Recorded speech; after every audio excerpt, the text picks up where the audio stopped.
जय हिंद दोस्तों, आप देख रहे हैं अध्ययन केंद्र। और इस वीडियो में अभी हम पढ़ेंगे लुसेंट सामान्य ज्ञान, यानी ये लुसेंट का सब्जेक्टिव बुक है जिसमें हमारा चल रहा है इतिहास। और प्राचीन भारत मैंने कंप्लीट कर लिया था। अभी हम पढ़ रहे हैं मध्यकालीन इतिहास या मध्यकालीन भारत कह सकते हैं उसको। मुगल काल हो चुका था, 34वां एक्सरसाइज था मुगल काल। अभी उसके लास्ट एक एक्सरसाइज दे दिया गया है, मुगल शासन व्यवस्था कैसी थी। तो 35वां एक्सरसाइज है, इसको हम इस वीडियो में कवर करेंगे। दिया गया है, मंत्री परिषद को विजारत कहा जाता था। मुगल काल में मंत्री परिषद को विजारत कहा जाता था। बाबर के शासनकाल में वजीर पद काफी महत्वपूर्ण था। बाबर के शासनकाल में जो वजीर था मेनली उसे प्रधानमंत्री कहा जाता था। ओके। सम्राट के बाद शासन के कार्यों को संचालन करने वाला सबसे महत्वपूर्ण अधिकारी वकील था, जिसके कर्तव्यों को अकबर ने दीवान, मीर बख्शी, सद्र उस सद्र एवं मीर समन में विभाजित किया था। मीन्स 5 पार्ट में उसको डिवाइड कर दिया था, 4 या 5 टाइप में। ओके, देखो जहां इंपॉर्टेंट होगा वह मैं रिपीट कर दूंगा, ये सब एग्जाम में नहीं पूछे जाते। ओके। औरंगजेब के समय में असद खान ने सर्वाधिक 31 वर्षों तक दीवाने पद पर कार्य किया। सबसे अधिक वर्षों तक औरंगजेब के टाइम में असद खान ने इस पद को संभाला था। मीर बख्शी द्वारा सरखत नाम के पत्र पर हस्ताक्षर के बाद ही सेना को हर महीना वेतन मिलना प्रारंभ किया। एक सरखत नाम का पत्र था, उस पर हस्ताक्षर के बाद सैनिकों को हर महीने वेतन मिलना शुरू हुआ मीर बख्शी के द्वारा। ओके। जब कभी सद्र न्याय विभाग के प्रमुख का कार्य करता था, तब उसे काजी कहा जाता था। मीन जो काजी हुआ करता था वो क्या करता था, न्याय विभाग का कार्य करता था, जस्टिस करता था वो। लगानहीन भूमि मतलब ऐसा भूमि जिस पे लगान नहीं लिया जाता था, उसका निरीक्षण जो करता था उसको सद्र कहा जाता था। सद्र सद्र का काम क्या था, लगानहीन भूमि का निरीक्षण करना। सम्राट के घरेलू विभाग का प्रधान मीर समा कहलाता था। मीर समा क्या करता था, सम्राट के घरेलू विभाग को देखता था। सूचना और गुप्तचर विभाग का प्रधान दरोगा ए डाक चौकी कहलाता था। वो सूचना और गुप्तचर विभाग को संभालता था। शरीयत के प्रतिकूल कार्य करने वाले को रोकना, आम जनता के दुष्चरित्र को बचाने का कार्य मुहतसिब नामक अधिकारी करता था। ओके, ये सब कुछ अधिकारी थे। आगे कुछ और भी दिया गया है पद, ये थोड़ा आपके लिए इंपॉर्टेंट है कि मुगल काल में जो सूबेदार का पद था वो प्रांतों में शांति स्थापित करता था। प्रांत में शांति स्थापित कार्य था किसका, सूबेदार का। दीवान, ये प्रांतीय राजस्व का प्रधान होता था। प्रांतीय राजस्व का प्रधान कौन था, दीवान था। बख्शी, ये प्रांतीय सेना प्रधान था, प्रांतीय सैन्य प्रधान। फौजदार, जिला के प्रधान फौजी का अधिकारी। फौजदार था जिला के प्रधान फौजी का अधिकारी। आमिल या अमल गुजार, ये जिला का प्रमुख राजस्व अधिकारी होता था। कोतवाल, नगर प्रधान, नगर प्रधान को कोतवाल कहा जाता था।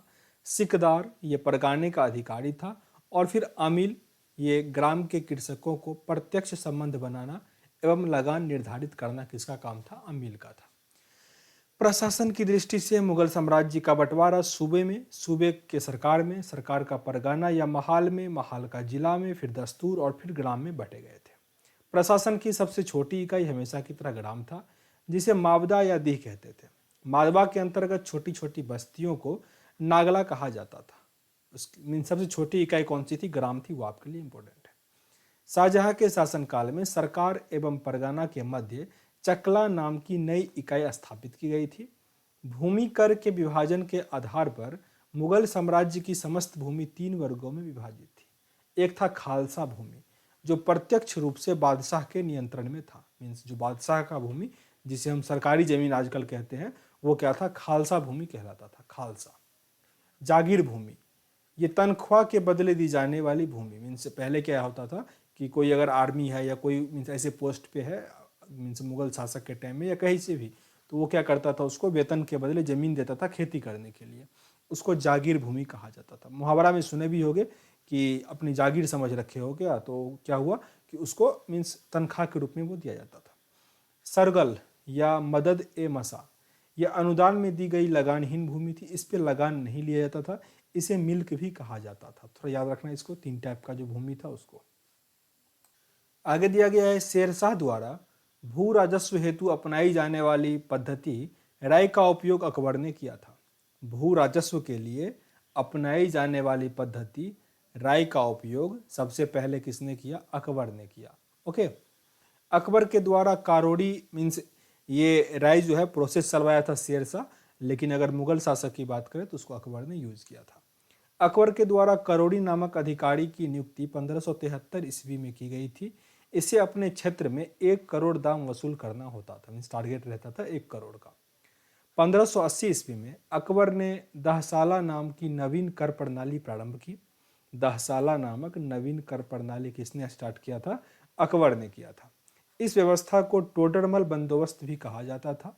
इस व्यवस्था के अंतर्गत भूमि को 4 विभाग में बांटा गया था। कौन कौन सा था? पहला था पोलज, पड़ती, चांचर और बंजर। पोलज था जिसमें नियमित रूप से खेती होती थी, मीन्स वर्ष में 2 बार, एक बार रबी फसल, एक बार खरीफ फसल। पड़ती, इस भूमि पर मीन्स वर्ष में या 2 वर्ष में एक बार खेती होती थी, चाहे 1 वर्ष में एक बार या 2 वर्ष में एक बार, मीन्स थोड़ा कम उपजाऊ था पड़ती। फिर आता है चाचर, इसमें 3 से 4 वर्षों में एक बार खेती होता था, मीन्स उससे भी खराब। और फिर होता था बंजर, ये खेती मीन्स ये जमीन जो था खेती योग्य था ही नहीं, तो इस पर लगान नहीं वसूला जाता था। सबसे अधिक लगान किस पे होगा? पोलज पे, फिर पड़ती और फिर चाचर पे, और आगे बंजर, क्योंकि उस पर तो लगान था ही नहीं। 1570 से 71 ईस्वी में टोडरमल ने खालसा भूमि पर भू राजस्व की नवीन प्रणाली जब्ती प्रारंभ की। इसमें कर निर्धारण को 2 श्रेणी में बांटा था। एक था तखसीस और दूसरा था तहसील। तकसील और तहसील किसने बनाया था? टोडरमल ने। किसके टाइम में? तो मीन्स अकबर के टाइम में। आगे औरंगजेब ने अपने शासनकाल में, याद रखना, अकबर इन सब कारणों से टैक्स, ये सब कारणों से आपको पढ़ना पड़ेगा, और औरंगजेब भी पढ़ना पड़ेगा। जबकि शाहजहां तो बस स्थापत्य जानो, और जहांगीर के बारे में बस कला और संस्कृति जानो। ओके, अब आ गया औरंगजेब। औरंगजेब ने अपने शासनकाल में नस्क प्रणाली को अपनाया और भू राजस्व की राशि को उपज का आधा कर दिया। भू राजस्व जो था वो जितना आपका उपज होगा उसका आधा देना पड़ेगा, काफी बढ़ा दिया ये। मुगल काल में कृषक 3 वर्गों में विभाजित थे। एक था खुद कास्त, पाही कास्त और मुजारियन। खुद कास्त था, ये किसान उसी गांव की भूमि पर खेती करते थे जहां के वो निवासी थे। पाही कास्त, ये दूसरे गांव जाकर कृषि करते थे। फिर था मुजारियन, ये भूमि को किराए पर लेकर कृषि करता था, चाहे वो कहीं का भी हो। आगे दिया गया है, मुगल काल में रुपये की सर्वाधिक ढलाई औरंगजेब के समय में हुआ था। सबसे अधिक सिक्का कब ढाला गया? तो औरंगजेब के टाइम में हुआ था। इंडिया में 4 जगह टकसाल है, कहाँ कहाँ है जरा कमेंट बॉक्स में बता दीजिएगा। आना सिक्के का प्रचलन शाहजहां ने करवाया था। आना, एक आना जो होता है उसका प्रचलन किसने करवाया था? शाहजहां ने करवाया था। जहांगीर ने अपने समय में सिक्कों पर अपनी आकृति बनवाई, साथ ही उस पर अपना एक नूरजहां का नाम अंकित करवाया। जब हम जहांगीर पढ़े थे तो आपको याद होगा मैंने कहा था कि जब नूरजहां से शादी हुआ था 1500 नहीं 1611 ईस्वी में, तब उसने क्या किया था? चांदी का सिक्का चलवाया था। मुगल कालीन लगान वसूल करने की व्यवस्थाएं, पहला था गल्ला बख्शी, फिर नस्क और फिर जब्ती। गल्ला बख्शी में क्या था? इसमें फसल का कुछ भाग सरकार के द्वारा लिया जाता था। नस्क में, इसमें खड़ी फसल के आधार पर लगान का अनुमान लगाकर फसल काटने पर उसे ले लिया जाता था। यह व्यवस्था बंगाल में थी। जब्ती, इसमें बोई गई फसल के आधार पर लगान का निश्चय किया जाता था, जो नगद लिया जाता था। यह होता था जब्ती, सबसे खतरनाक था। इसमें बोई गई फसल के आधार पर, मीन्स क्या फसल आप लगाते हैं उसके आधार पर टैक्स फिक्स होता था। सबसे बड़ा सिक्का सब सोना का था। स्वर्ण का सबसे प्रचलित सिक्का इलाही था। इलाही। मुगलकालीन अर्थव्यवस्था का आधार चांदी का रुपया था। सबसे अधिक रुपया चांदी का रहा होगा। दैनिक लेन देन के लिए तांबे के दाम का प्रयोग होता था। 1 रुपये में 40 दाम होता था, मीन्स एक अगर आप तांबा का रुपया दोगे तो उसका 40 मीन्स जो पॉइंट होता होगा वो होता था, 40 दाम होता था। मुगल सेना 4 भागों में विभक्त थी। एक था पैदल सेना, घुड़सवार सेना, तोपखाना और हाथी सेना। याद रखना, तोप का प्रयोग सबसे पहले बाबर ने किया था पानीपत के युद्ध में, तो कई बार पूछा जाता है। मुगलकालीन सैन्य व्यवस्था मनसबदारी प्रथा पर आधारित था, जिसे अकबर ने प्रारंभ किया था। बहुत इंपॉर्टेंट है, वेरी वेरी इंपॉर्टेंट। मनसबदारी प्रथा किसने शुरू किया था? तो अकबर ने शुरू किया था। फिर से रिपीट कर लो, मनसबदारी प्रथा किसने शुरू किया? अकबर ने किया। 10 से 500 तक मनसब प्राप्त करने वाले को मनसबदार, 500 से 2500 तक मनसब प्राप्त करने वाले को उमरा, और 2500 से ऊपर अगर मनसब प्राप्त करेगा उसे अमीर आज़म कहा जाता था। क्लियर? सबसे ऊपर हो गया अमीर आज़म, फिर उमरा और फिर मनसबदार। जात से व्यक्ति के वेतन एवं प्रतिष्ठा का ज्ञान होता था। सवार पद से घुड़सवार दोस्तों की संख्या का ज्ञान होता था। ओके, आगे बढ़ते हैं। नोट में दिया गया यहाँ पे, अकबर के शासनकाल में 29 ऐसे मनसबदार थे जो 5000 जात की पदवी के थे। मीन्स ये जात यहाँ पे पदवी मीन्स काउंट होता था। औरंगजेब के शासनकाल में ऐसे मनसबदारों की संख्या 79 थी। जहांगीर ने सावर पद में 2 अस्पा एवं सिंह अस्पा की व्यवस्था की। सर्वप्रथम यह पद महावत खां को दिया गया। देखो जो यहाँ पे मीन्स इस वीडियो लेक्चर में कुछ भी हमको ऐसा इंपॉर्टेंट नहीं लगा जो आपके एग्जाम प्रोस्पेक्टिव से पूछा जाएगा।